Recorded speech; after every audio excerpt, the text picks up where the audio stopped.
How many tabs do you guys have open right now? Oh, like at least 30, maybe more? Definitely a lot, too much. Yeah, it's tough to keep up with them all. Why is there not a solution that we can put everything within one roof on one tab? I mean, I feel like it's just kind of difficult. There's a lot of Yeah, components going on. yeah, a lot of moving pieces, I would say. Have you guys heard of Hospitality Hub? No, what's that?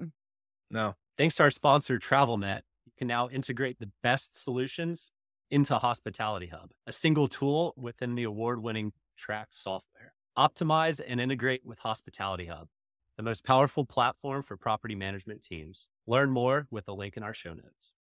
Welcome to Good Morning Hospitality, your one-stop shop for the latest news, noteworthy trends, and thought-provoking discussions across the industry. From hotels and short-term rentals to all things travel and hospitality, you'll find each episode equips you with the information that you need to start your week. Join us on Good Morning Hospitality every Monday, wherever you get your podcasts.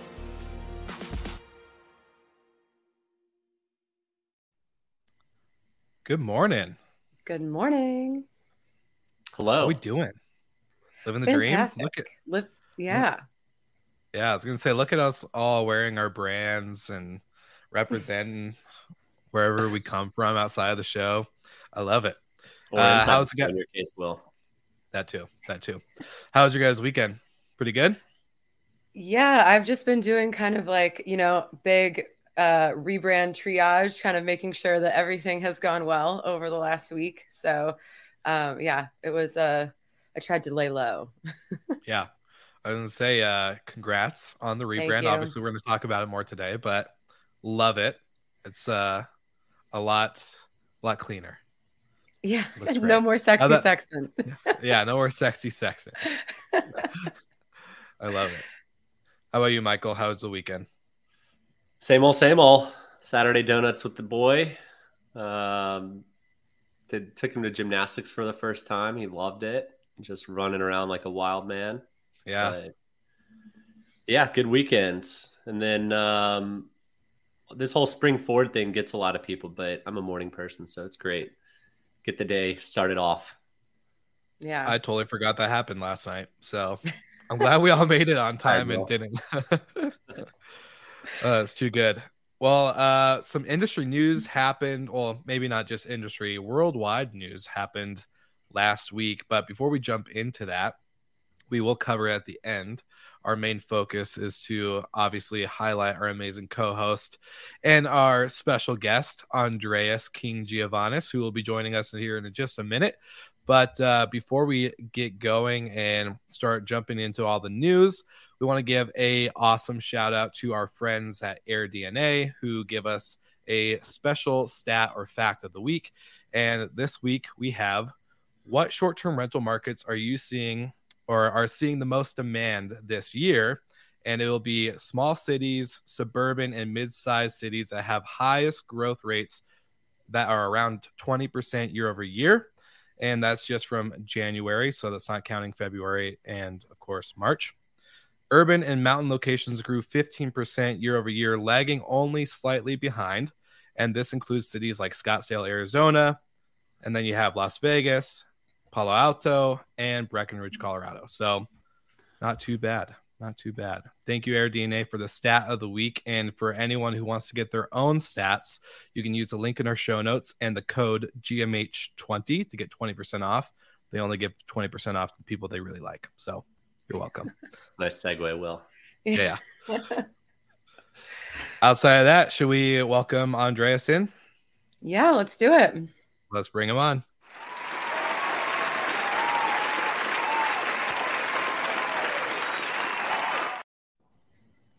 Andreas. Good morning.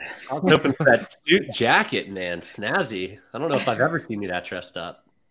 Thanks. I still need my Roami swag. I need to pick it up from our warehouse. I literally the other day I had just the entire conference room was just a sea of shirts. I opened up 3 boxes and I was like, this isn't a lot of boxes, and it just exploded everywhere. So yeah, the warehouse is covered in Roami swag right now. It's a good problem to have. You know, who doesn't love a good swag? Exactly. I sure love it. So I'll send you a t-shirt. Do you know SWAG is actually an acronym? I didn't know that until a few months ago. Was it? Do you know what it stands for? For? Yeah, give us the details. Expand. Shit, we all get. That's Yeah. good. That's a good But one. That was a knee Brandy slapper. got really creative with our swag. I think we have some Roami eye masks and some branded metal water bottles. So my favorite one, which is coming later, is a coloring book that has Romeo, our little mascot, like in all of our different locations. That's going to be something we can like leave in the room for the kids and everything. So that'll be fun. That's what the best hotel brands do. They hook the kids. They start selling the kids. So it's multi-generational.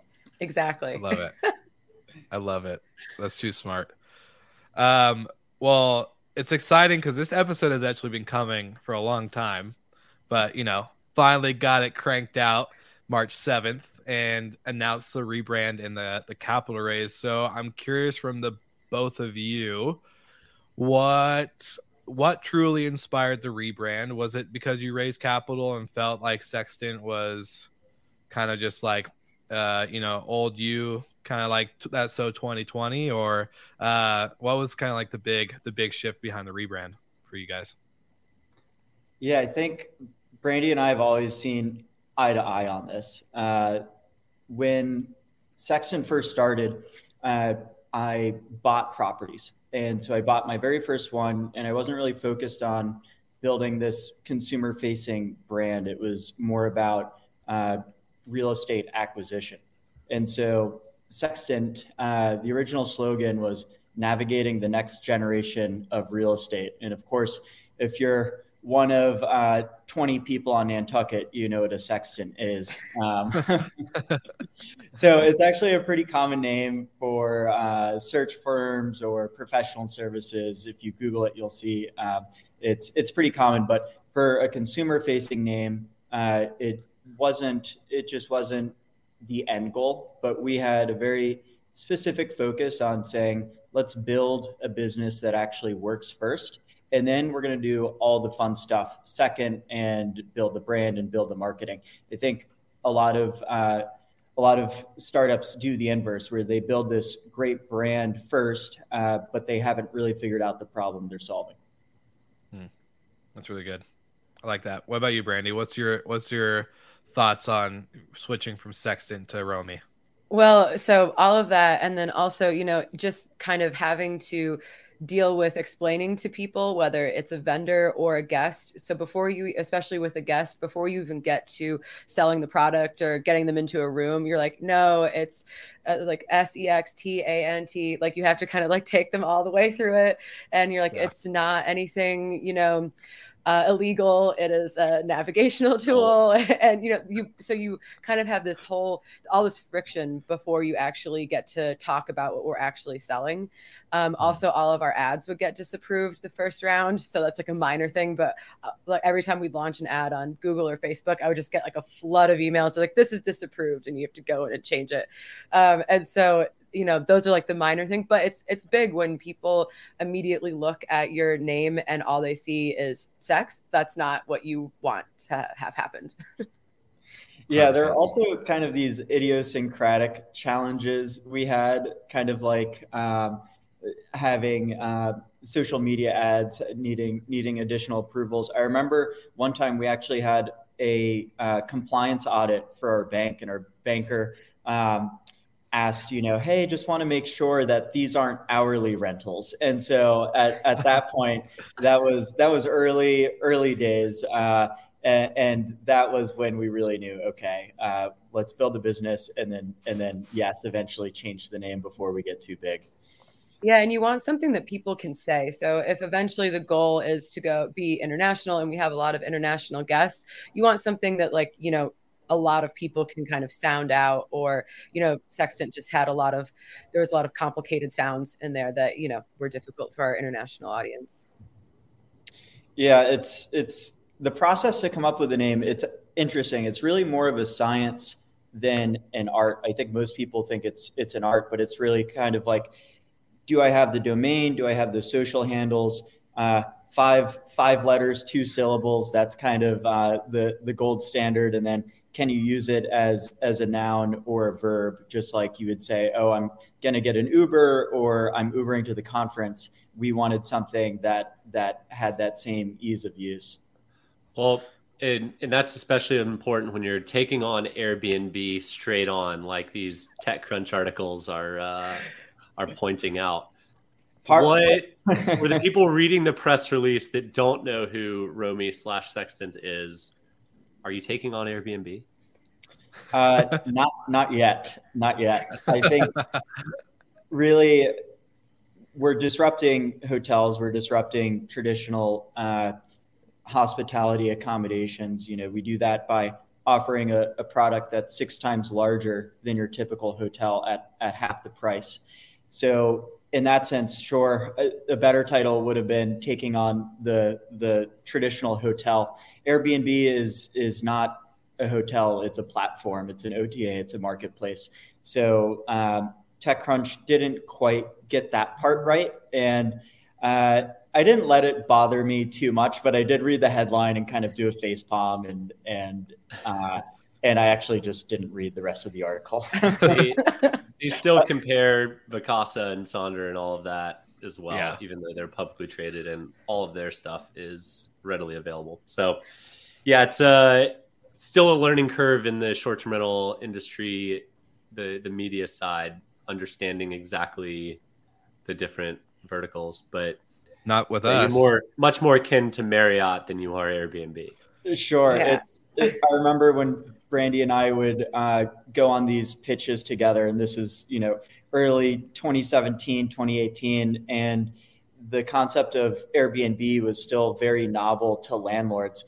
And one of the biggest clues that a landlord just had no idea what they were talking about would be if they asked, so how do you compete with Airbnb? And that's the vibe I got from the TechCrunch article, but appreciate the coverage. We'll get it next time. The press is good press. I have a bunch of my friends that work in tech. They're like, we saw your TechCrunch article. Like, we can't believe, like, they're thinking that that's what our goal is. And I was like, oh no. Like, you know what the worst part of the article is there's a quote in there, and I think it's kind of supposed to be a theoretical paraphrase of me waking up in the morning and saying, hey, I'm going to take on Airbnb. Not 100% accurate. I do think eventually, in the grand scheme of things, when you are in hundreds of markets, sure, then you kind of make that transition from operator to marketplace. You can kind of almost make that argument with Sonder or Vacasa, but you really do have to have a much larger footprint to be considered a platform. Well, you mentioned Sonder. Maybe I mentioned him first, but Sonder is more or less a competitor of yours, and we saw them go public 18 months or so ago, and it's down 92%, something like that, in the 90s. What makes you guys different and maybe more fiscally responsible than your publicly listed competition? For sure. So I think one of the biggest advantages we had, which was totally unclear to me when we started, was starting without any capital. We learned to solve problems where if we had money would have been that solution. And going back to what I said earlier about building the business first and then the brand second, I think when you look at some of these companies, even back in 2021, it did feel a little frothy. It did feel overvalued. And so I think not starting with any money made us a lot more creative and focused on financials. If we weren't profitable, then the company ceased to exist. So just the way that we started the business, offshoring and hiring a global talent pool instead of just hiring software developers from Silicon Valley. All of those choices were made out of necessity because we didn't have money, and they turned out to be the right choices. It's just the market wasn't really rewarding that the last 5 or 6 years. And when you look at Lyric and Domio and Stay Alfred and some of the kind of big splashy brands that raised, I mean, a combined probably $100-200 million. Mm-hmm. How did all of that go so wrong so fast? And how are you guys able to kind of keep the ship righted? Maybe in a different answer than you're fiscally responsible. Like lighting that much money on fire that quickly is not an easy task. Is it structuring deal terms, or I know you guys are big on the furniture side of things? Yeah, sure. I'll let Brandy jump in first, and I'll take the second part. Well, I definitely think it is a combination of like our deal structure. We're not like totally committed to necessarily like the rental arbitrage model. It's okay, there's this building that we're going after. First, does it fit? Is it in a market or in a neighborhood that we know is going to be successful? And then it's, every deal is kind of tailored to that landlord. So we're trying to create the best deal for us and for our landlord partner. And so we've just been, I think very strategic in the deals that we've chosen. And I think that's definitely one of the key things, and making sure that those buildings are actually profitable so that it gives us room to cover all of our other costs. And I think that where some of our competitors went, maybe wrong or just made some questionable decisions at the time was choosing any building they could get their hands on because they wanted to grow their footprint as fast as possible. And a lot of that is directive from investors, which I understand there's like a lot of that pressure. And then also paying exorbitant rents at the time where there was just no hope of ever making money. Mm-hmm. Yeah, we met, I guess I met Brandy and Andreas probably 6 years ago when I was at Rented and we were doing Rented Capital. And we were looking at deals. We were losing out on deals that were going like 50% above market rate. Mm-hmm. Like just how that math pencils, I don't know. But you guys come in with long-term structures, whole buildings, not individual units in buildings. The individual unit piece alone is key because you want people to experience it to feel a little more like a hotel than, living like a local. It's a great slogan, but people don't want to act like a local when they're traveling typically. Mm-hmm. Really impressed watching how you guys have grown through the years. What's next? What are you doing with all this newfound money? Yeah, before I answer that, just one other comment. I think the first crack in the facade was really WeWork's implosion. Prior to that, in 2019, people didn't know whether revenue was going to be exponential like a software company or if it was going to be linear. And of course, it turned out that revenue is linear, costs are linear. Sometimes for some companies, revenue is linear and costs are actually exponential. So there was kind of this tough time in the industry where people didn't know how to look at this asset, whether it was truly maybe not software. No one thought it was software, but really, is it tech enabled? Is it not? And really, WeWork changed everything. And so all of those companies, those founders, I know personally, they're incredibly smart. They're talented. They've gone on to start really successful companies in our space. But what the average person doesn't see is that when you raise that much money, there's immense pressure to deploy it.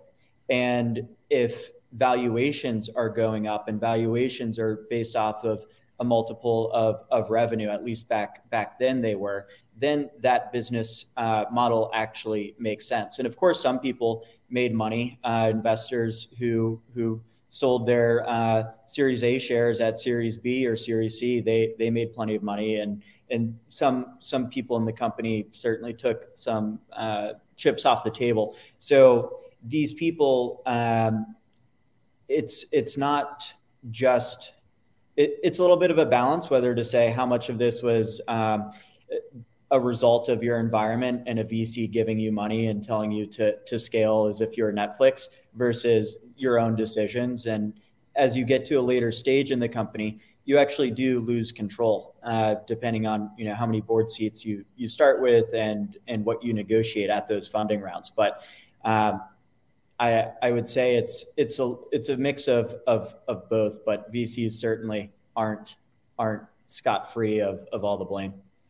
Yeah, on the valuation piece, even 12, 18 months ago, we're seeing valuations that are 20, 40x revenue. Describe to us how detrimental that actually is to the company moving forward for those that might have raised in 2021 or. Yeah, sure. So the expectation is that you're always growing the enterprise value. So if you raise at 100 million pre-money, the expectation is that 18 months from now, your company should be worth double.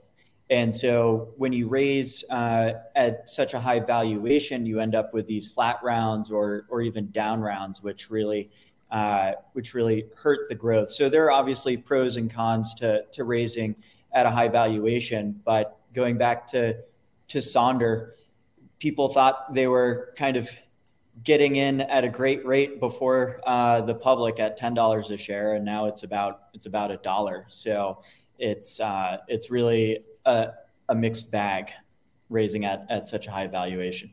Yeah, we're 80 cents right now. So, yeah, tough down morning, 12% today. Yeah. Sonder did have a press release that they had some money in SVB, but I guess we'll talk a little bit more about that in a minute. Yeah, we can jump to that. Is there anything else you want to share about the Roami news? I guess the follow-up question was, where are you guys going from here?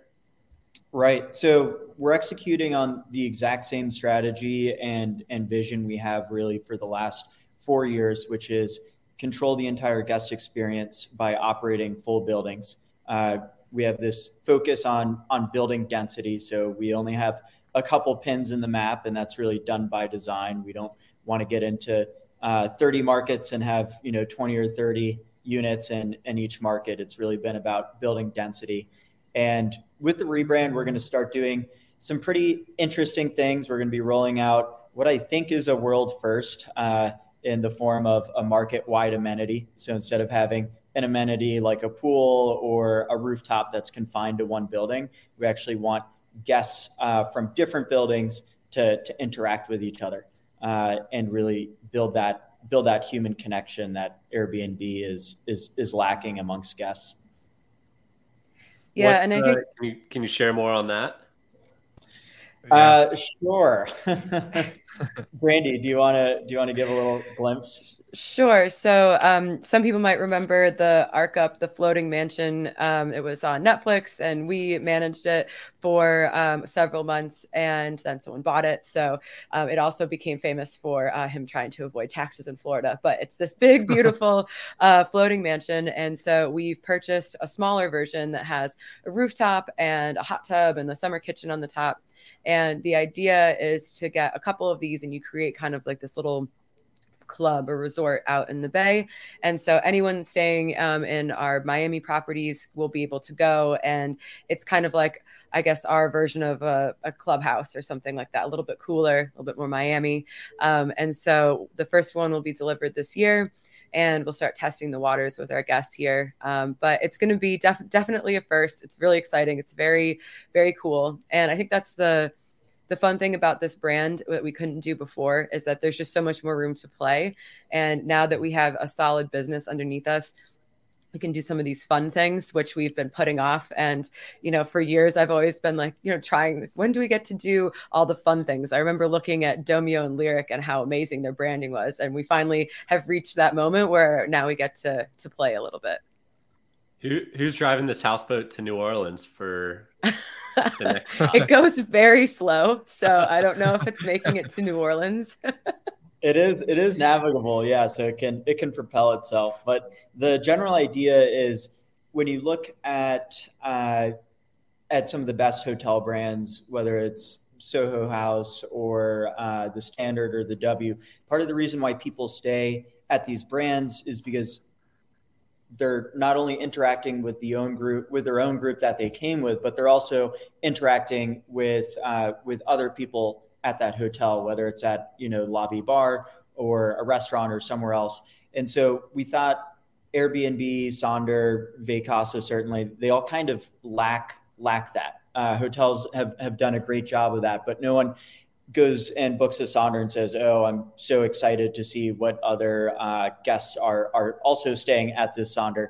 And so that's really the experience that we wanted to recreate, but really in a seamless, unforced way. We didn't want to do like a lame happy hour or something like that. We wanted to really recreate the best amenity in all of South Florida. And so when you look at all of our guests, whether they're 60 and with their family or they're there for a bachelorette party, everyone wants to be able to get out on the water, have a good time, have a drink or two, and do it for free, most importantly. So that was one of the common denominators, and we thought, what's going to appeal to all ages and all demographics?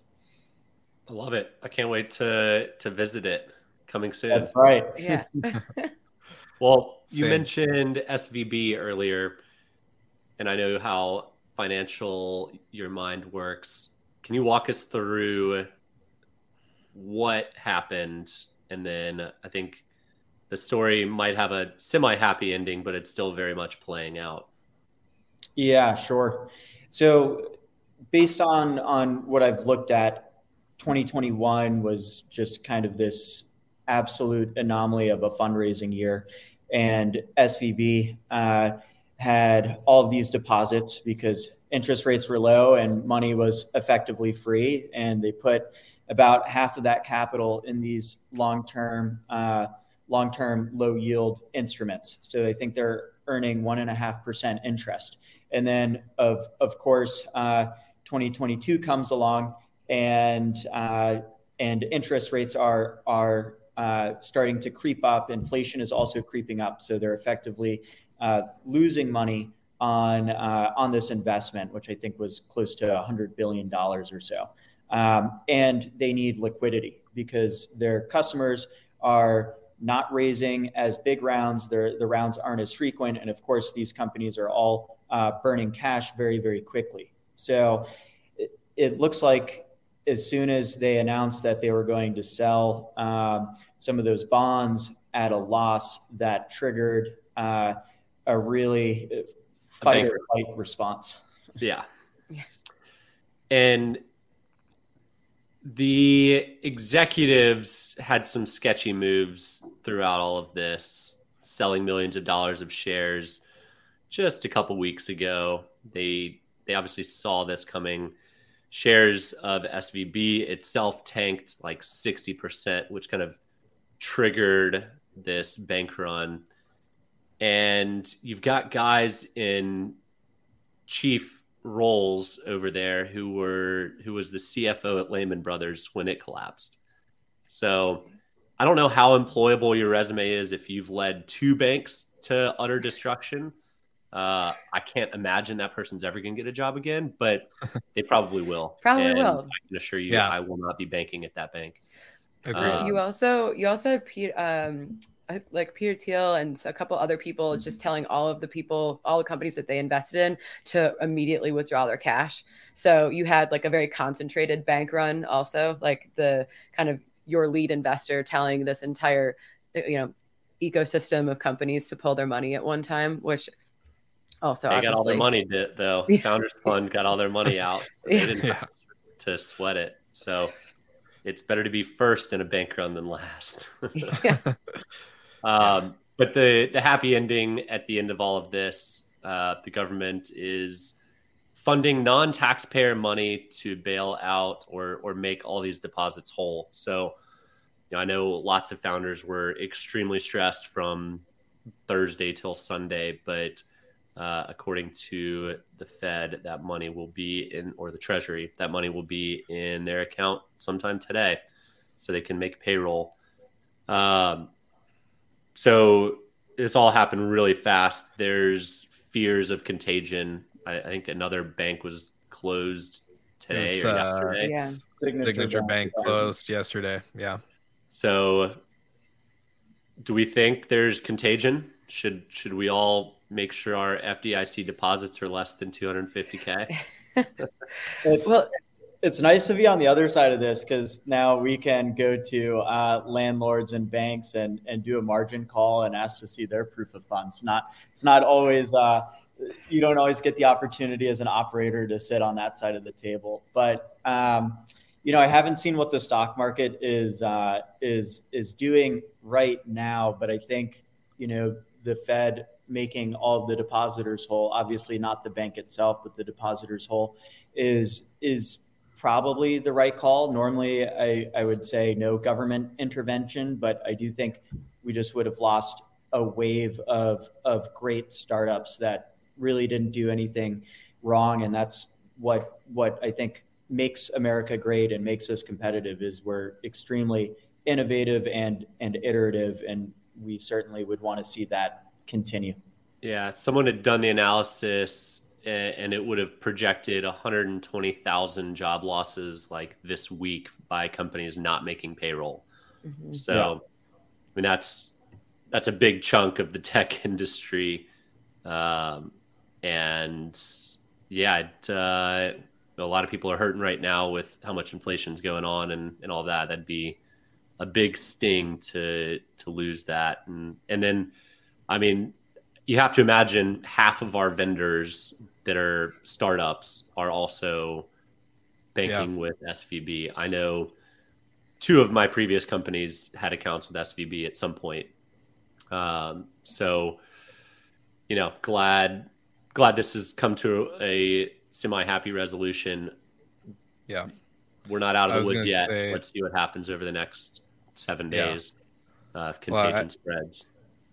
I did get an email this weekend. One of our partners that we work with on advertising and sponsorship was impacted completely because all of their money was there. So that's unfortunate. I won't say names for obvious reasons, but it also makes you, like, my team was messaging me on Slack and text this weekend saying like, hey, like, we're not a VC funded startup, but they're like, we good? We're going to make payroll this month and all this other stuff. And so it's like, it does make you, I think, for anyone, whether they're a venture-backed startup with SVB or just in any local bank, even in general, probably be a little bit, hesitant or worried for kind of what's going on with the funds. And especially with you guys raising, the 14 million, like, glad that you guys weren't impacted and weren't all, getting, it makes you think about, the vendors and all the pieces where this money does come from and how you can kind of... It's all in Bitcoin. It's safe. Yeah. All of our... in Bitcoin. That's exactly it. Yeah, we'd be having a much different interview if that was the case. With all contagion, Bitcoin's up 15% today. So I would say you guys would be on that yacht already. You'd be like, what? We have to do a podcast interview today? Shoot. Yeah. Awesome. Well, I think that about wraps it up. Appreciate you joining, Andreas. Congrats, Brandy. Big news. Excited to see where it goes, and super excited for this clubhouse. Well, actually, we should, when it happens, we'll have to do a GMH live from there. That'll definitely be an episode. We need some willing beta testers. So I don't know if you would know of anyone, but as long as it's not summer, because all right, twist my arm. I'll be there. I'll fly out tomorrow if you guys really need me that bad. It's okay. We'll test it. Awesome. Well, thank you guys both. And for anyone who wants to check out more Roami stuff, where do they go? Just for easy access, obviously. Roami.com. We have that 5-letter domain name. Love it. I'll put the link in the show notes. All of our live viewers, thank you so much for tuning in. For all of our listeners, make sure you check out the show notes, like and subscribe, and we'll see you guys all again next week.